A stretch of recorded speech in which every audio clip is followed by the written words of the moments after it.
शलाका यंत्र के भेद कितने होते हैं आपको बता दिया, और उसके संख्या कितनी होती आपको पता है। जैसे शलाका लिखने को आपको सिखाया था, पीछे ऐसे सा लिखोगे 2 जैसा बनता है, और का को ऐसे करोगे तो 8 जैसा 28 होती है, जबकि भेद इसका होता है 12। और इनका मैंने आपको वो बताया संख्या कैसे याद करोगे और इनका कर्म कैसे याद करोगे। तो आपको संख्या याद था, स्टार्टिंग के 5 जो होते हैं वो 2-2 होते हैं, फिर 6 नंबर वाला 6 होता है, उसके बाद 3-3 के होते हैं, और 3 1 के होते हैं। ये संख्या थी। और आपने ये 12 नाम कैसे याद किया था, तो गे सर्प के सर पर बड़ा सा मसूर का दाल है, जब अंकुश ने खोला तो उसमें जो निकला था उसे अंजन के रूप में लगाया और मूत्र मार्ग में डाल दिया, ये याद था। और आपको कर्म पता है, ABC 800 प्रछार करके याद किया, फिर 2 अग्नि, फिर 3 रटा था आपने, नासार बुदाहरण, कलाय परिमंडल, उभयतोमुखम और मालती पुष्प। अगर इतनी सारी बातें आपको याद हैं तो एक एक करके पढ़ते हैं। जैसे गंडूक पदमुखी तो पहला वाला है, स्टार्टिंग के 5 संख्या 2 ही होती है, ठीक है। और कर्म ए से तो एषण कर्म होता है, इसका मॉडर्न को रिलेशन आपको याद करना है, क्या होता है, ब्लेंड प्रोब होता है। बात करेंगे सर्प पर शलाका की, सर्वफण शलाका की, तो इसकी संख्या 2 वाला है, तो 2 नंबर पे स्टार्टिंग के 5 2 ही संख्या होती है, तो संख्या 2 होगी। और इसका कर्म की बात करोगे तो दूसरा वाला है बी से क्या होता है, तो विवहन कर्म होता है, इस प्रकार से। और इसका मॉडर्न कोरिलेशन क्या है, तो आप याद करोगे प्लेन रिटेक्टर या डेवियर रिटेक्टर, इस प्रकार से ये हो जाएगा। बात करेंगे सर्प पुंखमुखी शलाका, तो सर्प पुंखमुखी शलाका जो होता है इसकी संख्या भी 2 होती है।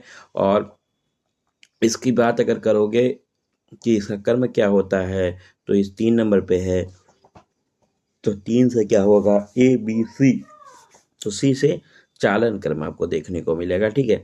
और मॉडर्न कोरिलेशन इसका डेंटल एलिवेटर से होता है। बात करते हैं आगे, तो देखो बड़ी स्मोक शलाका 4 नंबर पे है, तो चाहे स्टार्टिंग के 5 संख्या 2 ही होती है, तो इसकी संख्या 2 ही होगी। और इसका कर्म तो आसो से, तो आ से आहरण कर्म होगा, आहरण कर्म होगा। और इसका मॉडर्न कोरिलेशन बात करोगे तो इसका मॉडर्न कोरिलेशन हुक से होता है। आगे बात करते हैं मसूल दल मात्र मुखी शलाका, तो इसकी भी संख्या 5 तक 5 2 ही थी, तो इसकी भी संख्या 2 होगी। सो से क्या होगा, श्रोता गद्य शैली को निकालने के लिए इसका प्रयोग किया जाता है। इसका मॉडर्न कोरिलेशन ईयर स्कूप्स से किया जाता है। आगे बात करते हैं कपास कृत उषली शलाका, तो इसको 6 नंबर वाली 6 होता है, तो यहाँ पे 6 हो गए। और इसका मॉडर्न कोरिलेशन किससे है, तो इसका मॉडर्न आसो पे प्राक्षार से है, तो प्रा से परमार्जन करके आप इसको याद करके रखे हैं।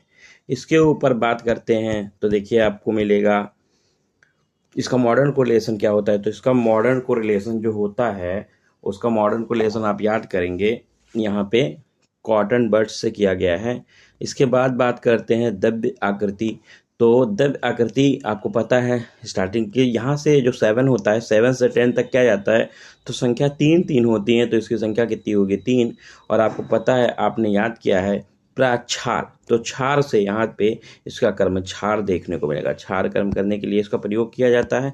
इसके बाद बात करते हैं जमवदना, तो देखो ये शलाका जो होती है इसकी संख्या भी 3 होती है। और इसका कर्म क्या होता है, तो यहाँ से 2 चलेंगे, अग्निकर्म, अग्निकर्म में प्रयुक्त होता है।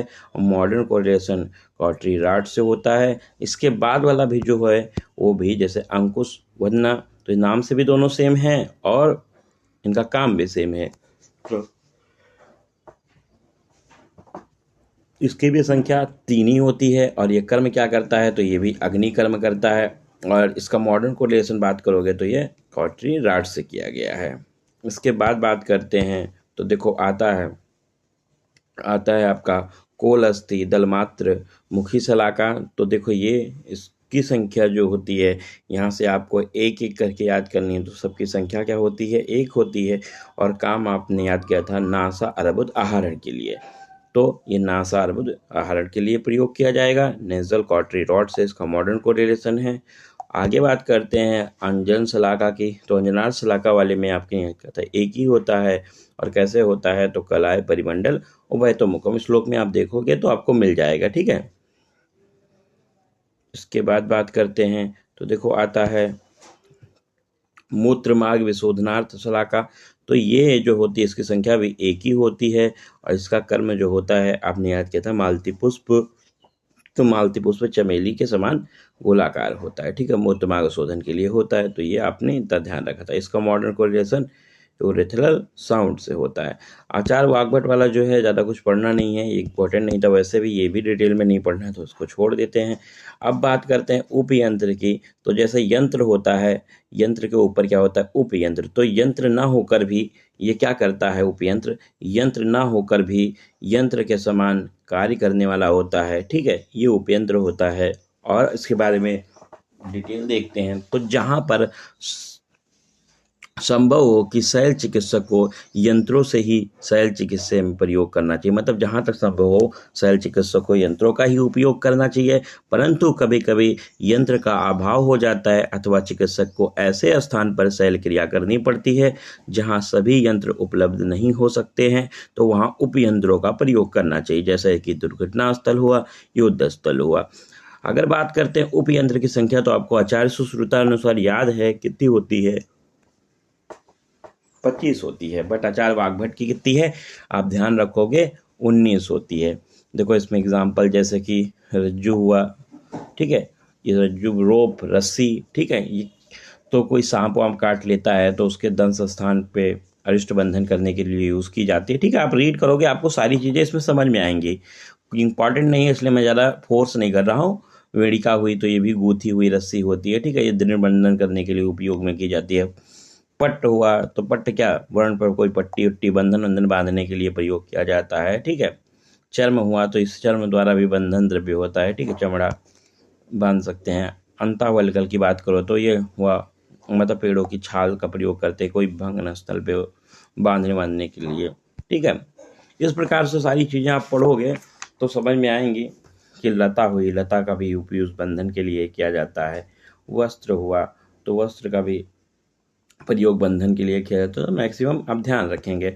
अष्टीलासम हुआ, मुद्गार हुआ, पाणिपाद तल हुआ, अंगुली हुआ, जिब्या हुआ, दंत हुआ, नख हुआ, मुख हुआ, बाल हुआ, और देखिए यहाँ पे अश्व कंटक हुआ, शाखा हुआ, स्टीवन हुआ, प्रवाहण हुआ, हर्ष हुआ, अयस्कांत हुआ, क्षार हुआ, अग्नि हुआ, भेषज हुआ, तो ये सब 25 क्या हैं, तो आपको ये 25 आपको ध्यान रखना है कि ये 25 क्या हैं, उपयंत्र हैं। और आचार्य वाग्भट ने कितने माने हैं, तो आचार्य वाग्भट ने 19 माने हैं, लेकिन उसका नाम इन्होंने उपयंत्र नहीं दिया है, उन्होंने नाम बोला है क्या होते हैं, इसे अनुयंत्र बोलते हैं। तो आचार्य वाग्भट ने उपयंत्रों का नाम क्या बोला है, अनुयंत्र बोला है। और संख्या कितनी होती है, तो आपको पता चल गई संख्या कितनी होती है, 19 होती है। जब आप ये बैठ के काउंट करोगे इसको तो आपका भी ये 19 ही आएगा, ठीक है। बात करते हैं यंत्र प्रधानत्व, तो देखो अगर आपसे पूछा जाए प्रधान यंत्र कौन होता है, तो आप बोलोगे कंख मुख यंत्र जो होता है प्रधान यंत्र होता है। अगर पूछा जाए प्रधानतम यंत्र कौन होता है, तो हस्त बोलोगे।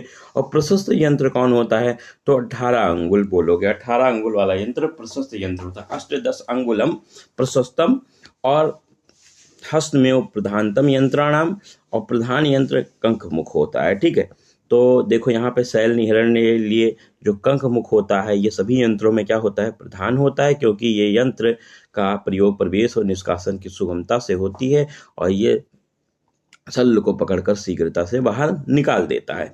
बात करते हैं अगर विजुअल है, दृश्य है कोई आपके अंदर शल्य, तो उसको निकालने के लिए सिंगमुंग यंत्र की सहायता से उसको निकाला जाता है।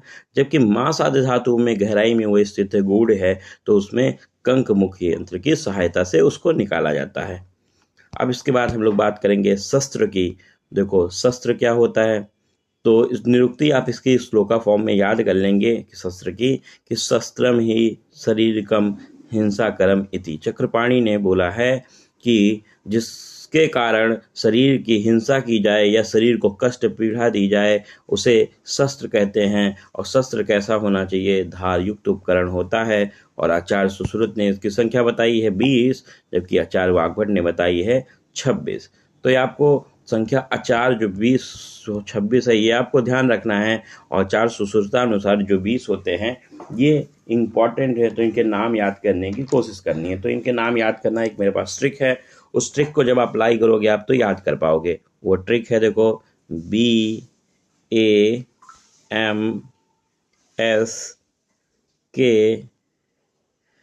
दंत नख,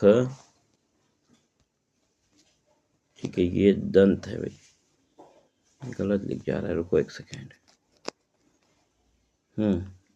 दंत नख और उत्पल पत्रक, ठीक है। तो एक लाइन निमोनिक्स के यूज करना है कि BMS करोगे तो दंत नख और पत्र के डॉक्टर बनोगे, ठीक है। और इसमें याद रखना ये नंबरिंग बहुत इंपॉर्टेंट होती है, 45 22 फिर 4, यहाँ पे के लिए करो तो 4 है, बाकी सारे 1 1 है, ठीक है। तो 20 से 4 चीज़ें आपको ढूंढनी होंगी। तो आप जब 20 से 4 चीज़ें, देखो, एक वृद्धि पत्र मिल गया, ठीक है। ऐसे जब आप एक नोटबुक में डाउन कर लोगे, लिख लोगे तो सही रहेगा। देखो, व्रीहिमुख हो गया, बडीस हो गया और बेतस पत्रक हो गया, 20 से 4 चीज़ें मिल गई ना। अब 5 वाला छोड़ देते हैं, अभी ढूंढने में आसान रहेगा। M से 2 चीज़ें ढूंढते हैं, ठीक है। तो M से 2 चीज़ें क्या आप लिखोगे, तो M से लिखोगे एक मंडलाग्र, और दूसरा आप M से यूज़ करोगे मुद्रिका। देखो, ये भी कंप्लीट हो गया। अब आपको जैसे S से ढूंढना हो तो S से आप 2 चीज़ें ढूंढोगे, क्या ढूंढोगे, तो देखो S से एक होता है आपका सूची होता है, देखो इसी में कहाँ है, ये सूची मिल गया।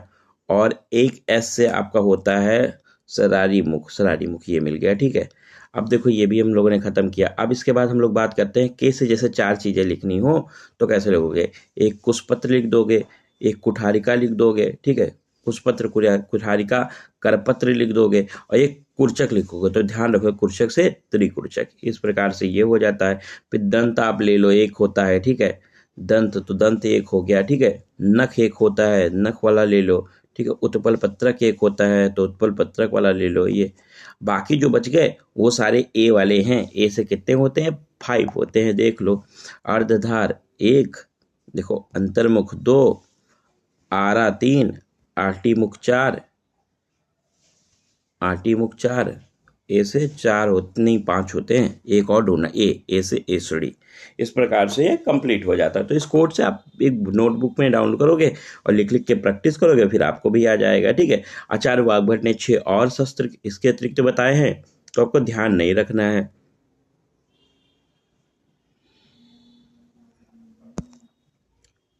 शस्त्रों के नाम जो होते हैं उनके नाम आकृति का आभास करवाते हैं, ठीक है, उनके नाम से ही आकृति पता चलती है। देखो, जैसे इसमें वृंत क्या होता है, तो वृंत मतलब हैंडल होता है, शस्त्र का वह भाग जहां से उसको पकड़कर उपयोग किया जाता है उसे वृंत बोला जाता है। जबकि फल किसको बोलते हैं, फल मतलब ब्लेड होता है, वह भाग जो तीक्ष्ण धार वाला होता है उसको ब्लेड बोला जाता है। अब इसकी डिटेलिंग हम लोग पढ़ेंगे, विभिन्न शस्त्रों का स्वरूप जैसे उसके नामानुसार है, और इसको याद करने का हम लोग देखेंगे कि इसका कर्म कैसा होता है, उसकी कोई ट्रिक थोड़ी सी देखेंगे, और इसका प्रमाण कैसा होता है उसको थोड़ा सा इसके नेक्स्ट वीडियो में हम लोग देखेंगे।